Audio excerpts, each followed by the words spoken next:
Hey, this is Zach Gray, and we are in the city looking for amazing places to do a bridal shoot.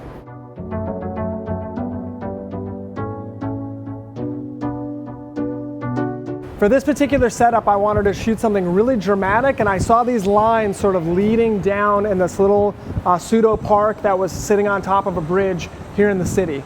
So we decided to bust out the 24mm lens, which was going to allow us to have sort of those edges drawn into us. We needed a lot of power from our off-camera flash so that we could overpower the ambient light. And then I was very careful in my framing to make sure that all those lines were pointing right to the center or right to my bride.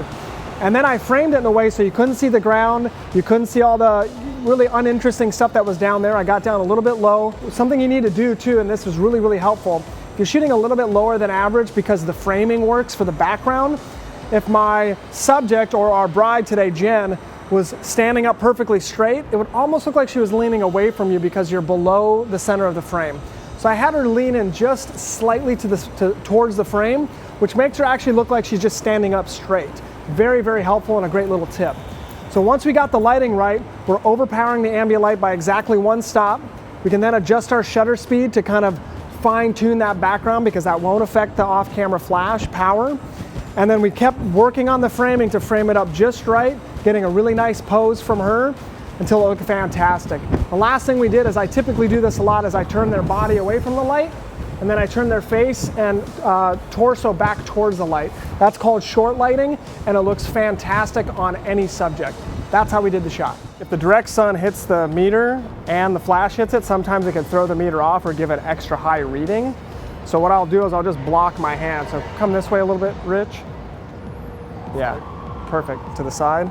I'll just sort of block it to make sure it's just the flash is hitting it. And it always helps if you turn the meter on. This particular Sekonic 478DR syncs with the Skyport transmitter that I'm using, which is really awesome. So right now it's at f22, which is tons of power. Let's see if we really need to go.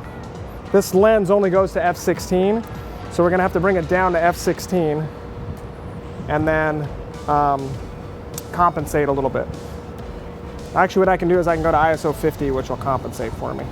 But essentially, we're shooting at ISO 100, 1/100th of a second at f22.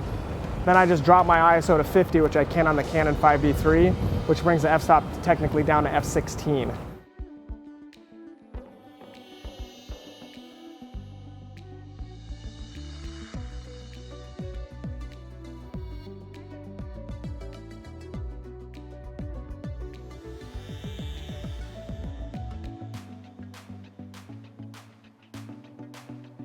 Hey, I'm Zach Gray, and if you want to learn more about wedding photography, click the Learn More button below.